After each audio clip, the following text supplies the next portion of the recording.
नमस्कार मित्रों, यांचा अवांतर यूट्यूब चैनल पर आप सभी का स्वागत है। अगर आप हमारे इस चैनल पर नए हैं तो इस चैनल को सब्सक्राइब करें, लाइक करें, शेयर करें और बेल आइकन को दबाएं।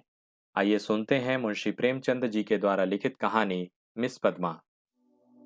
कानून में अच्छी सफलता प्राप्त कर लेने के बाद मिस पद्मा को एक नया अनुभव हुआ। वह था जीवन का सूनापन। विवाह को उसने एक अप्राकृतिक बंधन समझा था और निश्चय कर लिया था कि स्वतंत्र रहकर जीवन का उपभोग करूंगी। एमए की डिग्री ली, फिर कानून पास किया और प्रैक्टिस शुरू कर दी। रूपवती थी, युवती थी, मृदुभाषिणी थी और प्रतिभाशालिनी भी थी। मार्ग में कोई बाधा न थी। देखते देखते वह अपने साथी नौजवान मर्द वकीलों को पीछे छोड़कर आगे निकल गई और अब उसकी आमदनी कभी कभी 1,000 से भी ऊपर बढ़ जाती। अब उतने परिश्रम और सिर मगज की आवश्यकता न रही। मुकदमे अधिकतर वही होते थे जिनका उसे पूरा अनुभव हो चुका था। उनके विषय में किसी तरह की तैयारी की उसे जरूरत न मालूम होती। अपनी शक्तियों पर कुछ विश्वास भी हो गया था। कानून में कैसे विजय मिला करती है, इसके कुछ लटके भी उसे मालूम हो गए थे। इसलिए उसे अब बहुत अवकाश मिलता था और इसे वह किस्से कहानियां पढ़ने, सैर करने, सिनेमा देखने, मिलने मिलाने में खर्च करती थी। जीवन को सुखी बनाने के लिए किसी व्यसन की जरूरत को वह खूब समझती थी। उसने फूल और पौधे लगाने का व्यसन पाल लिया था।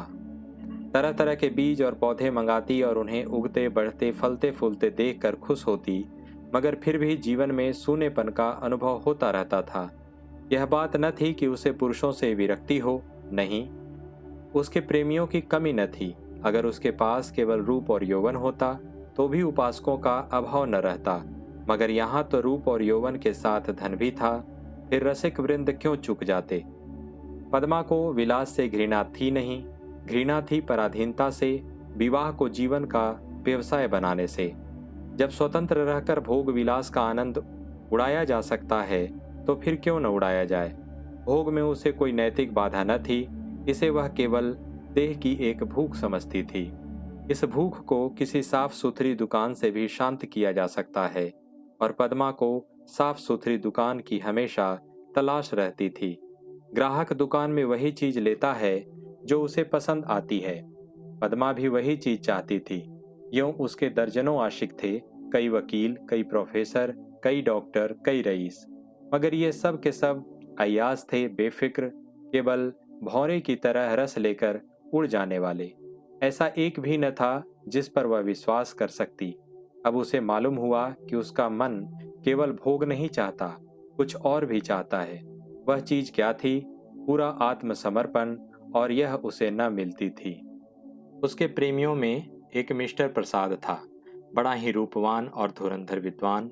एक कॉलेज में प्रोफेसर था। वह भी मुक्त भोग के आदर्श का उपासक था और पद्मा उस पर फिदा थी। चाहती थी उसे बांध कर रखे, संपूर्णतः अपना बना ले, लेकिन प्रसाद चंगुल में न आता था। संध्या हो गई थी। पद्मा सैर करने जा रही थी कि प्रसाद आ गया। सैर करना मुलतवी हो गया। बातचीत में सैर से कहीं ज्यादा आनंद था और पद्मा आज प्रसाद से कुछ दिल की बात कहने वाली थी। कई दिन के सोच विचार के बाद उसने कह डालने ही का निश्चय किया था। उसने प्रसाद की नशीली आंखों से आंखें मिलाकर कहा, तुम यहीं मेरे बंगले में आकर क्यों नहीं रहते। प्रसाद ने कुटिल विनोद के साथ कहा, नतीजा यह होगा कि 2-4 महीने में यह मुलाकात बंद हो जाएगी। मेरी समझ में नहीं आया, तुम्हारा क्या आशय है। आशय वही है जो मैं कह रहा हूँ। आखिर क्यों? मैं अपनी स्वतंत्रता न खोना चाहूँगा, तुम अपनी स्वतंत्रता न खोना चाहोगी। तुम्हारे पास तुम्हारे आशिक आएंगे, मुझे जलन होगी। मेरे पास मेरी प्रेमिकाएं आएंगी, तुम्हें जलन होगी। मनमुटाव होगा, फिर वैमनस्य होगा और तुम मुझे घर से निकाल दोगी। घर तुम्हारा है ही, मुझे बुरा लगेगा ही, फिर यह मैत्री कैसे निभेगी। दोनों कई मिनट तक मौन रहे। प्रसाद ने परिस्थिति को इतने स्पष्ट, बेलाग, लट्ठमार शब्दों में खोल कर रख दिया था कि कुछ कहने की जगह न मिलती थी। आखिर प्रसाद ही को नुक्ता सूझा। बोला, जब तक हम दोनों यह प्रतिज्ञा न कर लें कि आज से मैं तुम्हारा हूँ और तुम मेरी हो, तब तक एक साथ निर्वाह नहीं हो सकता। तुम यह प्रतिज्ञा करोगे? पहले तुम बताओ, मैं करूँगी तो मैं भी करूँगा, मगर इस एक बात के सिवा मैं और सभी बातों में स्वतंत्र रहूँगी, और मैं भी इस एक बात के सिवा हर बात में स्वतंत्र रहूँगा। मंजूर? मंजूर। तो कब से? जब से तुम कहो। मैं तो कहती हूँ कल ही से, तय। लेकिन अगर तुमने इसके विरुद्ध आचरण किया तो, और तुमने किया तो, तुम मुझे घर से निकाल सकती हो, लेकिन मैं तुम्हें क्या सजा दूंगा? तुम मुझे त्याग देना और क्या करोगे? जी नहीं, तब इतने से चित्त को शांति न मिलेगी। तब मैं चाहूंगा कि तुम्हें जलील करना, बल्कि तुम्हारी हत्या करना। तुम बड़े निर्दयी हो प्रसाद। जब तक हम दोनों स्वाधीन हैं, हमें किसी को कुछ कहने का हक नहीं। लेकिन एक बार प्रतिज्ञा में बंध जाने के बाद फिर न मैं उसकी अवज्ञा सह सकूंगा, न तुम सह सकोगी। तुम्हारे पास दंड का साधन है, मेरे पास नहीं है। कानून मुझे कोई भी अधिकार नहीं देगा। मैं तो केवल अपने पशु बल से प्रतिज्ञा का पालन कराऊंगा, और तुम्हारे इतने नौकरों के सामने मैं अकेला क्या कर सकूंगा? तुम तो चित्र का श्याम पक्षी देखते हो। जब मैं तुम्हारी हो रही हूँ तो यह मकान, नौकर चाकर और जायदाद सब कुछ तुम्हारा है। हम तुम दोनों जानते हैं कि ईर्ष्या से ज्यादा घृणित कोई सामाजिक पाप नहीं है। तुम्हें मुझसे प्रेम है या नहीं मैं नहीं कह सकती, लेकिन तुम्हारे लिए मैं सब कुछ सहने, सब कुछ करने को तैयार हूँ। दिल से कहती हो पद्मा, सच्चे दिल से, मगर न जाने क्यों तुम्हारे ऊपर विश्वास नहीं आ रहा है। मैं तो तुम्हारे ऊपर विश्वास कर रही हूँ। यह समझ लो, मैं मेहमान बनकर तुम्हारे घर में न रहूंगा, स्वामी बनकर रहूंगा। तुम घर के स्वामी ही नहीं, मेरे स्वामी बनकर रहोगे।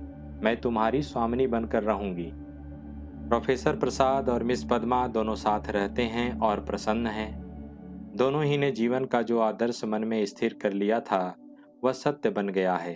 प्रसाद को केवल 200 रुपये वेतन मिलता है, मगर अब वह अपनी आमदनी का दुगना भी खर्च कर दे तो परवाह नहीं। पहले वह कभी कभी शराब पीता था, अब रात दिन शराब में मस्त रहता है।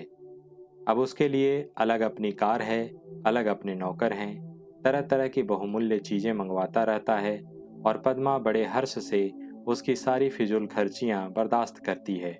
नहीं, बर्दाश्त करने का प्रश्न नहीं, वह खुद उसे अच्छे से अच्छे सूट पहनाकर अच्छे से अच्छे ठाठ में रखकर प्रसन्न होती है। जैसी घड़ी इस वक्त प्रोफेसर प्रसाद के पास है, शहर के बड़े से बड़े रईस के पास न होगी, और पद्मा जितना ही उससे दबती है, प्रसाद उतना ही उसे दबाता है। कभी कभी उसे नागवार भी लगता है, पर किसी अज्ञात कारण से अपने को उसके वश में पाती है। प्रसाद को जरा भी उदास या चिंतित देखकर उसका मन चंचल हो जाता है। उस पर आवाजें कसी जाती हैं, पंक्तियां चुस्त की जाती हैं।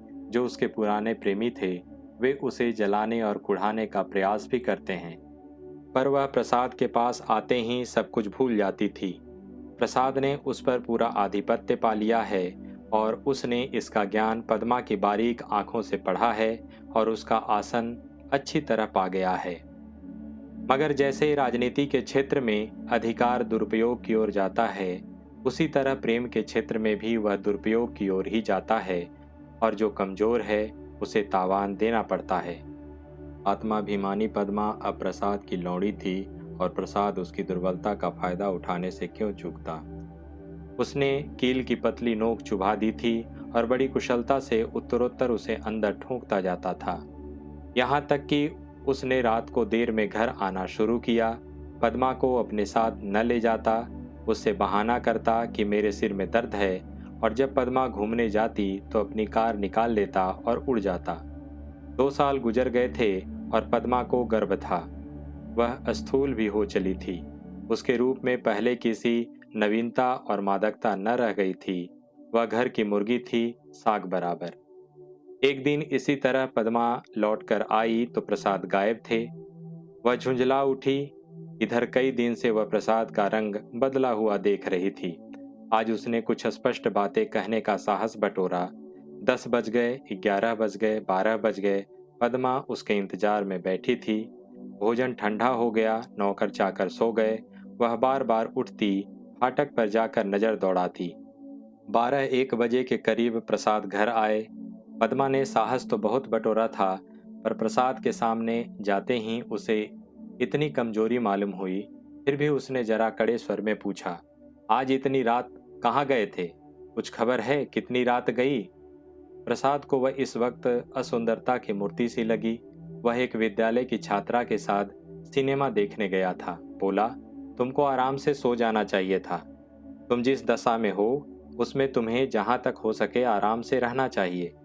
पद्मा का साहस कुछ प्रबल हुआ। तुमसे मैं जो पूछती हूँ उसका जवाब दो, मुझे जहन्नुम में भेजो। तो तुम मुझे भी जहन्नुम में जाने दो। तुम मेरे साथ दगा कर रहे हो, यह मैं साफ देख रही हूँ। तुम्हारी आंखों की ज्योति कुछ बढ़ गई होगी। मैं इधर कई दिन से तुम्हारा मिजाज कुछ बदला हुआ देख रही हूँ। मैंने तुम्हारे साथ अपने को बेचा नहीं है। अगर तुम्हारा जी मुझसे भर गया हो तो मैं आज जाने को तैयार हूँ। तुम जाने की धमकी क्यों देते हो? यहाँ तुमने आकर कोई बड़ा त्याग नहीं किया है। मैंने त्याग नहीं किया है, तुम यह कहने का साहस कर रही हो। मैं देखता हूँ तुम्हारा मिजाज बिगड़ रहा है। तुम समझती हो मैंने इसे अपंग कर दिया, मगर मैं इसी वक्त तुम्हें ठोकर मारने को तैयार हूँ। इसी वक्त, इसी वक्त। पद्मा का साहस जैसे बूझ गया था। प्रसाद अपना ट्रंक संभाल रहा था। पद्मा ने दीन भाव से कहा, मैंने तो ऐसी कोई बात नहीं कही जो तुम इतना बिगड़ उठे। मैं तो केवल तुमसे पूछ रही थी, कहाँ थे? क्या मुझे इतना भी अधिकार नहीं देना चाहते? मैं कभी तुम्हारी इच्छा के विरुद्ध कोई काम नहीं करती और तुम मुझे बात बात पर डांटते रहते हो। तुम्हें मुझ पर जरा भी दया नहीं आती। मुझे तुमसे कुछ भी तो सहानुभूति मिलनी चाहिए। मैं तुम्हारे लिए क्या कुछ करने को तैयार नहीं हूँ। और आज जो मेरी दशा हो गई है तो तुम मुझसे आंखें फेर लेते हो। उसका कंठ रुंध गया और मेज पर सिर रखकर फूट फूट कर रोने लगी। प्रसाद ने पूरी विजय पाई। पद्मा के लिए मातृत्व अब बड़ा ही अप्रिय प्रसंग था। उस पर एक चिंता मंडराती रहती। कभी कभी वह भय से कांप उठती और पछताती। प्रसाद की निरंकुशता दिन प्रतिदिन बढ़ती जाती थी। क्या करे क्या न करे, गर्भ पूरा हो गया था, वह कोर्ट न जाती थी। दिन भर अकेली बैठी रहती। प्रसाद संध्या समय आते, चाय वाय पीकर फिर उड़ जाते तो 11-12 बजे के पहले न लौटते। वह कहाँ जाते हैं यह भी उससे छिपा न था। प्रसाद को जैसी उसकी सूरत से नफरत थी। पूर्ण गर्भ, पीला मुख, चिंतित, शशंक, उदास। फिर भी वह प्रसाद को श्रृंगार और आभूषणों से बांधने की चेष्टा से बाज न आती थी। मगर वह जितना ही प्रयास करती उतना ही प्रसाद का मन उसकी ओर से फिरता था। इस अवस्था में श्रृंगार उसे और भद्दा लगता। प्रसव वेदना हो रही थी, प्रसाद का पता नहीं। नर्स मौजूद थी, लेडी डॉक्टर मौजूद थी, मगर प्रसाद का न रहना पद्मा की प्रसव वेदना को और भी दारुण बना रहा था। बालक को गोद में देखकर उसका कलेजा फूल उठा, मगर फिर भी प्रसाद को सामने न पाकर उसने बालक की ओर से मुंह फेर लिया। मीठे फल में जैसे कीड़े पड़ गए हों। 5 दिन सौर गृह में काटने के बाद जैसे पद्मा जेल खाने से निकली, नंगी तलवार बनी हुई। माता बनकर वह अपने में एक अद्भुत शक्ति का अनुभव कर रही थी। उसने चपरासी को चेक देकर बैंक भेजा। प्रसव संबंधी कई बिल अदा करने थे। चपरासी खाली हाथ लौट आया। पद्मा ने पूछा, रुपए? बैंक के बाबू ने कहा, रुपए सब प्रसाद बाबू निकाल ले गए। पद्मा को गोली लग गई। 20,000 रुपए प्राणों की तरह संचित कर रखे थे इसी शिशु के लिए। हाय! सौर से निकलने पर मालूम हुआ प्रसाद विद्यालय की एक बालिका को लेकर इंग्लैंड की सैर करने चला गया। झल्लाई हुई घर में आई, प्रसाद की तस्वीर उठाकर जमीन पर पटक दी और उसे पैरों से कुचला। उसका जितना सामान था उसे जमा करके दिया सलाई लगा दी और उसके नाम पर थूक दिया। 1 महीना बीत गया था। पद्मा अपने बंगले के फाटक पर शिशु को गोद में लिए खड़ी थी। उसका क्रोध अब शोक में निराशा बन चुका था। बालक पर कभी दया आती, कभी प्यार आता, कभी घृणा आती। उसने सड़क पर देखा एक यूरोपियन लेडी अपने पति के साथ अपने बालक को बच्चों की गाड़ी में बिठाए लिए चली जा रही थी। उसने हसरत भरी आंखों से उस खुशनसीब जोड़े को देखा और उसकी आंखें सजल हो गई।